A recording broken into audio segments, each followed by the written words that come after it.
I'll just speak from personal experience. It's easy for me. Now, Keith comes, as I told everybody, Keith was the Executive Vice President at Danbury Hospital before he came to the Southcoast.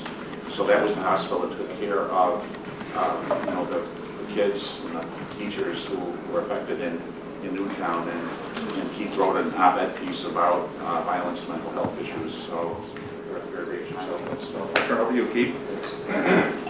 So just because I spent a fair amount of time in the Bronx, lived in the Bronx. You too? Yes, sir. There you go. Riverdale. So you know where my sports alliances are, right?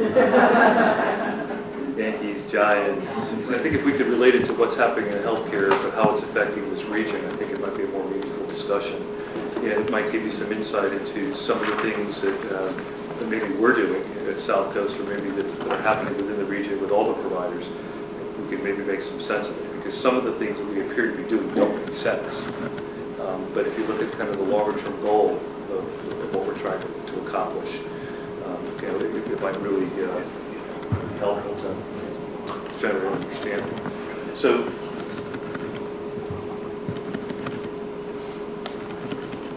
Mike, I think, started talking about this a little bit this morning. What's happening within healthcare? Put quite simply, I think what we're starting to do in healthcare is to remove what I would call the perverse incentives to simply do more to make more. And we're actually getting to the heart of what we should be doing, and should have been doing for forever, which is really trying to improve the health status of communities. So what we're doing is, Mike talked a little bit about global payments earlier.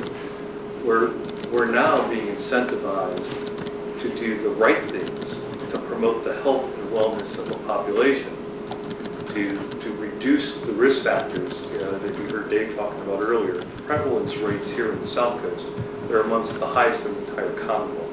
We look at the number of individuals over the age of 15 who smoke, highest in the Commonwealth. We have one thoracic surgeon. We're recruiting 2 others. Why? Because we can't manage all the lung cancer with our existing facility infrastructure, personnel, with one surgeon whose only job it is to hack away at lung cancer. So we've got 2 other thoracic surgeons who do cardiac as well. We've got a real problem here. And somebody had asked a question about getting into the school systems, because that's where we're going to make a difference. The folks who are smoking today, who are in their 20s, 30s, 40s, and 50s, we may not be able to make a big dent in those rates. We got to get back. We got to get into the schools, and we've got to make a difference early on and change the direction of those children's lives. We've got to work with those kids who are obese and who are struggling in cities like Fall River, New Bedford, or Wareham. But we can do it if we're incentivized to work together to do all the right things. So one of the things that's happening is we're getting these alternative quality contracts, these new incentives for ACO development, accountable care organizations, which we internally really refer to as integrated care, because what we're trying to do is we're trying to bring all the players to the table in a way that puts all of us have skin in the game. So it's the hospitals, it's the physicians, it's the VNA, it's the hospice, it's facilities that maybe aren't directly owned by us, but yet we're aligned in many ways in caring for patients. So if we're all there figuring out, what's the best venue for somebody to receive their services at, what's the manner in which we can reduce the best outcomes at the lowest unit cost, and then how do we share in the incentives for doing that? So if the insurance companies, if the feds are going to give us, the state's going to give us an incentive for improving outcomes, how do we share in that? How do we get the best outcomes? So we have scoring that's been standardized that looks at some measures which are process. Like, did you get a mammogram on the woman over the age of X? Did you get the colonoscopy on all individuals over the age of 50? How well are you managing the markers of diabetes, like hemoglobin A1Cs? It's a lot of process stuff. But now and we've gotten really good at that, because you could just kind of work that into a medical record, you could work that into a workflow. Now we're getting to the nitty-gritty of how well do did you perform once you got those things accomplished? So if we're managing cholesterol, what was the range in which you were able to manage your patient's LDH, your low density protein? So it's now getting to a point where we're getting, I think, to meaningful metrics that will, over time, really affect how well people in this region survive. So it's moving from this fee-for-service, so the old model, right? Do one, get paid for one. Do more, get paid for more, to do as much as you want. You're on a fixed budget. It's no different than any of us, going home and saying, well, we've got a checkbook. We've got to figure out how we're going to best use those dollars while we're investing some of those dollars for our future and our retirements. In our case, we're investing for the future of this community, and we're trying to figure out, well, how do we invest in capital, where should the spends be, and then what do we need to run the daily operations, and then how do we really begin to engage our patients, or the people living here on the Southcoast of Massachusetts, in the care that they need to receive. So why is all this happening now? Well, if you were in D.C., you'd be looking at, for a number of years, you would have been looking at that data that says the baby boomers are aging rapidly, right? So the first boomers started to enroll in Medicare about 2.5, 3 years ago. And there's a big segment of the population that right now is between the ages of 45 and 66, 67. And the average life expectancy is going to be about 80. So we're going to be caring for those people for a long time. And if we just did what we've been doing, the way we've been doing it, we would simply be providing more services, not necessarily with better outcomes, but at a tremendous cost to society. We'd be breaking the bank for the Gen Xers and Gen Ys, so our children and our grandchildren are going to come behind them, and not leaving, this nation's economy in good shape. So we've got this huge bolus of people coming through the system, and here in southeastern Massachusetts, the largest segment of the population is over the age of what? 45, right? So 45 plus, biggest segment of the population.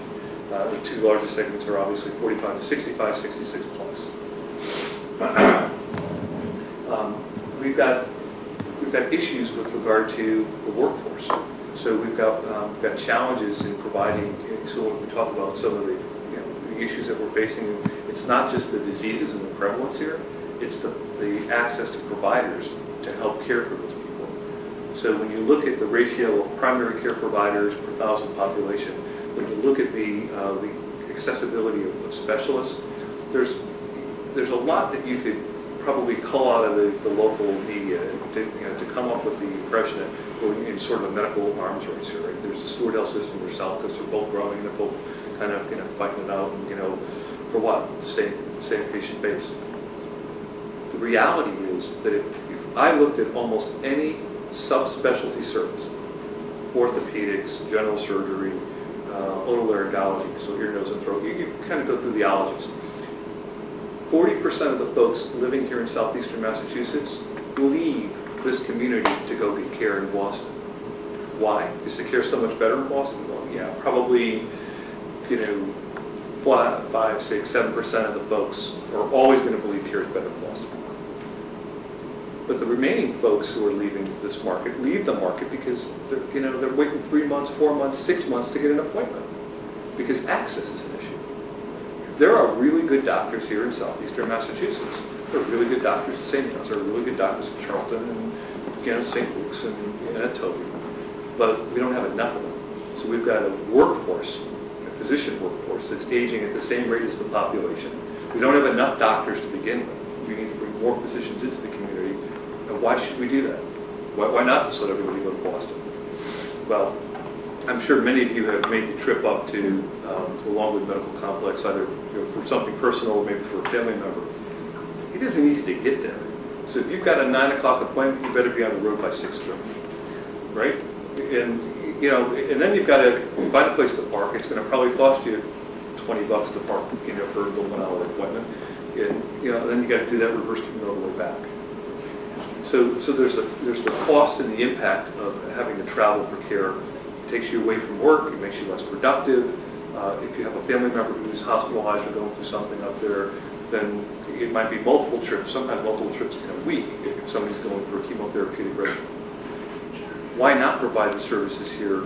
And by the way, when you provide them in community hospital settings, and it's been proven time and time again, you can provide them at lower cost because we don't have all that heavy infrastructure that we're carrying in terms of capital expense and medical research. So you can actually lower the unit cost of the care, provide the same level of service, and produce outcomes that are that are very much the same as what might happen in the past. Interesting map. So this map is the current ACOs in the United States. And you'll notice over here in Massachusetts, we actually have a kind of a cluster of accountable care organizations. So there are a substantial number of ACOs, accountable care organizations, when one looks at the rest of the nation. The pioneer ACOs are some of the folks that were really first out of the gate to say, yeah, we want to get involved in learning how to manage populations at risk. We're willing to do it. We think we have some of the infrastructure to make that happen. And then we had kind of so these are the kind of the cutting edge folks, and then these are sort of the folks that Southcoast is amongst them who are maybe more leading edge, not quite so cutting. But why is that? So why is Massachusetts sort of seeing this concentration more so than the rest of the country? A lot of it has to do with the healthcare laws that were passed back in 2006 when we provided universal coverage, and we started really down this journey of access. So we've been building, and we're a few years ahead of the rest of the country, building infrastructure to manage people. But one of the big challenges that we have now in healthcare is we've got to take data from many, many disparate sources, bring it together, and then figure out how we use that data to manage a population.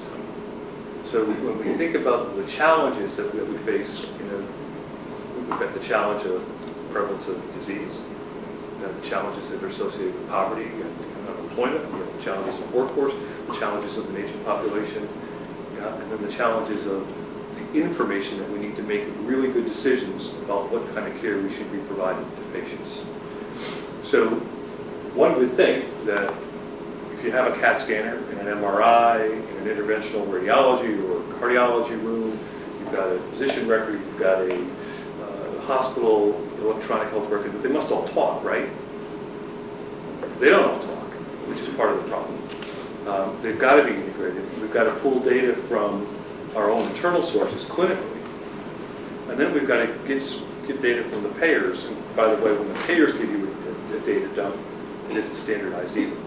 So what United does is different than Blue Cross, which is different than what Medicare or So we need lots of information, which is really creating a whole nother level of expertise. And when we think about jobs in the future, and we've had some discussions with UMass about this, we need people who can manage big data, right? Massive, massive amounts of data that we can distill down to its simplest form, and then make decisions about what it tells us.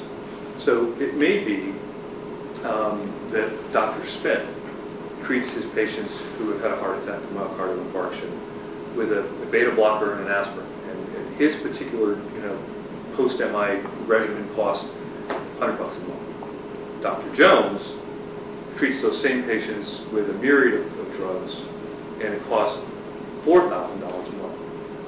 Are the outcomes for Jones at $4,000 a month any better than the outcomes for Smith at $100? What we find when we look at big data is sometimes no. In fact, sometimes when we're spending more, we're putting patients at more risk.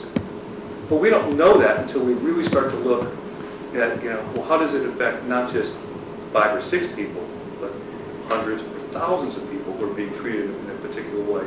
And then we can make the best decisions about healthcare, the best way to treat patients.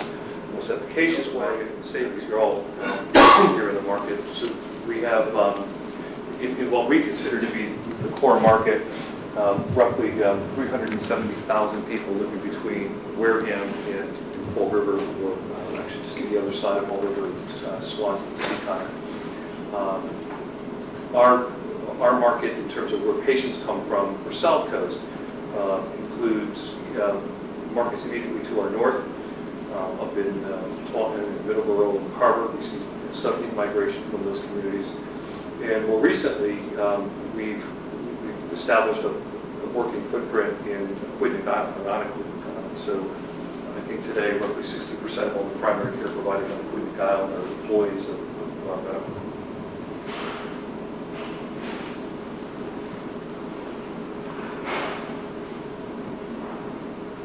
This slide may be a tad hard to see here in the back, but in the past, it used to be all about the hospitals, right? So when I first entered the healthcare world, it was actually back in 1979. Hospitals were the 600 pound gorilla. Everything revolved around the hospital. And we were considered hospitals. Physicians had the privilege of coming to use your facility, and the hospitals kind of directed the way things went. Move into the 90s, into the early 2000s, and you start to hear health systems. Every hospital wants to be now a health system. And the health system implies that it's not just you're in the hospital business, but you're in the doctor business, you're in the V&A business, you've got some other things going on. You might own a pharmacy or an ambulatory surgery center, but it's more than just the hospital. So it's kind of where we've been, where we're going. And this is true of I think any of the major healthcare companies here in the Commonwealth today. Is we're becoming care management companies. So what we're really doing is managing care. We're managing for population health. And I don't have the slide in this deck, but there's a slide that we show our board every once in a while, just to remind them. The hospital is the smallest box on the chart. Because if we do a good job, we'll use the hospital less. Now the reality is that we're probably going to use the hospital the same in terms of how many people are going to be in your beds. It'll probably be about the same for all of us as it has been historically. Why? Because remember, the baby boomers are aging in place and they're going to drive up demand. But if we do a good job managing care, we're not going to have to build more beds. We're going to be able to use the same beds. But what we have to really build is an infrastructure to keep people healthy. And we're going to have to stop thinking about health the way we've historically thought about it, which is when you're sick, you come to us, we'll take good care of you. Well, most people, most of you in the room, are going to see your doctor an hour, maybe, in the course of a year. Some of you won't even go, you may not go for a preventative appointment.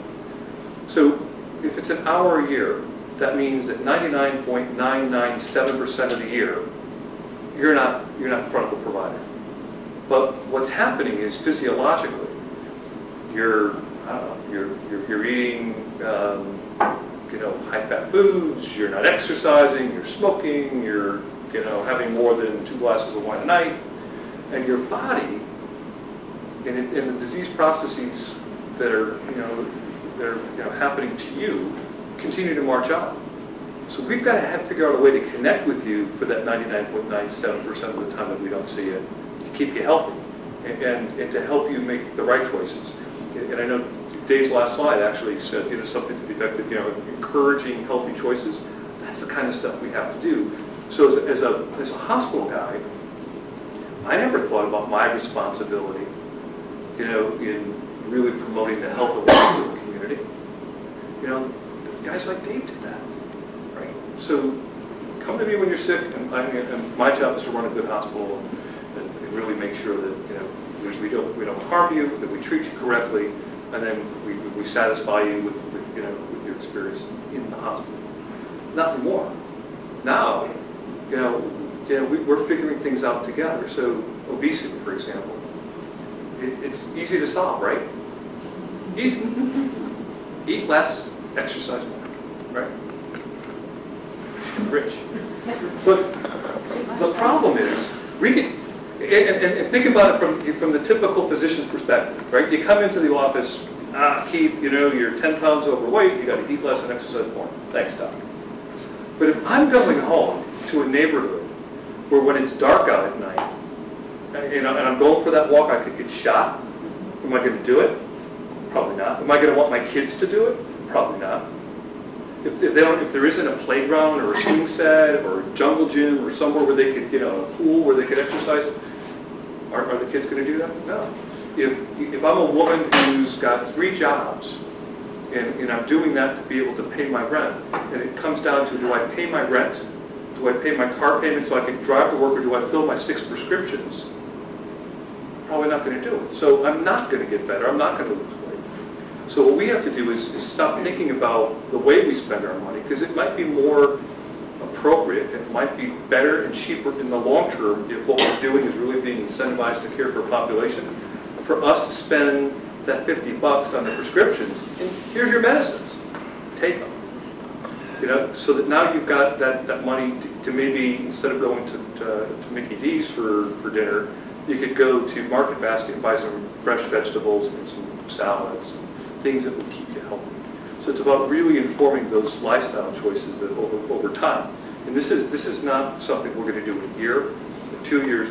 We're talking, this is your work, my work, for the next 10, 15, 20 years, in order to be able to really turn around the health status of these communities.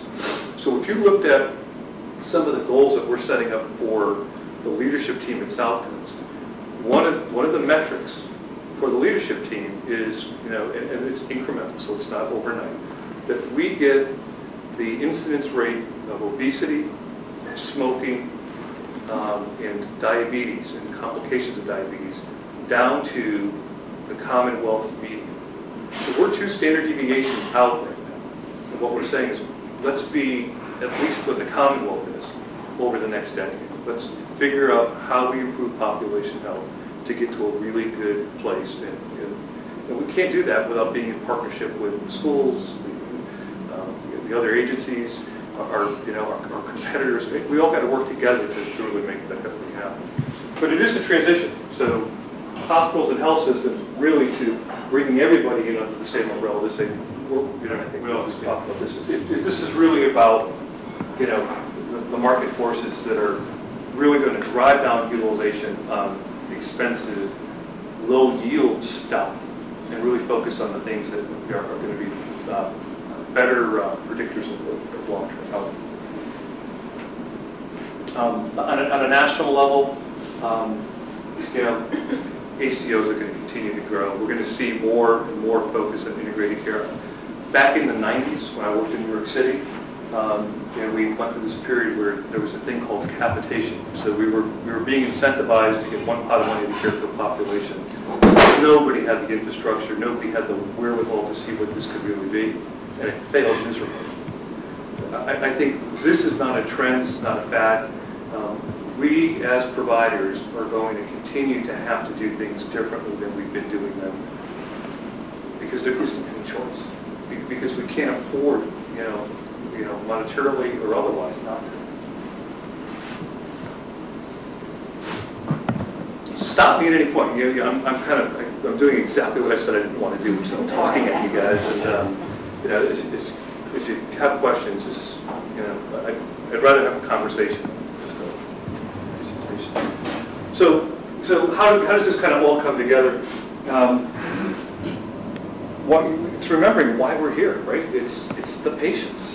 So, and this is not unique to us. This is what we're all doing now, and I think this is great. This is really good for the Commonwealth. This is really good for the nation as a whole. We're finally saying what matters most is how well we care for the patients. So let's build around what the patients need. So first and foremost, they need good primary care. And I talked about the fact that there just aren't enough primary care providers. Right now, and it still somewhat exists, if I go and I train in internal medicine, and I do my 3 years in internal medicine, most IM trained residents, as they finish their residency, don't stay as internal medicine providers. They want to go on and do a fellowship in somnology that might give them better hours, weekends, call, Today's doctor is not the doctor that, that we grew up with as kids, as young adults. Today's doctor, when they come into our offices and we talk to them about the work, how many weekends, how many nights, who's going to cover me, do I have to take call? Really? Yeah. It's a very, the Gen Xers and Gen Ys that come out of med school, very different approach to what they want. But nonetheless, we've got to still provide those primary care services. So it really relates to developing new models for primary care. So and it's training our docs, because in the past, and I use this analogy with physicians all the time. We got a bunch of Tiger Woods out there, right? They're really great golfers, but golf is team sport? I don't think so. It's kind of they're really high performing individuals who kind of work in their own silo, and I need them all to be, I hate to say it, like Tom Brady's, right? I couldn't use the New York analogy. I think you find one. Well, you should have said Eli Manning. Yeah. But we need them to be quarterbacks. We really do. So they've got to call the plays, and they've got to basically supervise teams of people. We need more nurses coming through the pipeline who could become nurse practitioners, who could become physician's assistants. And a lot of what primary care involves, is coaching. If you do it really well, you're a coach. I've got time for one more than I'm just trying to get it back to the community level.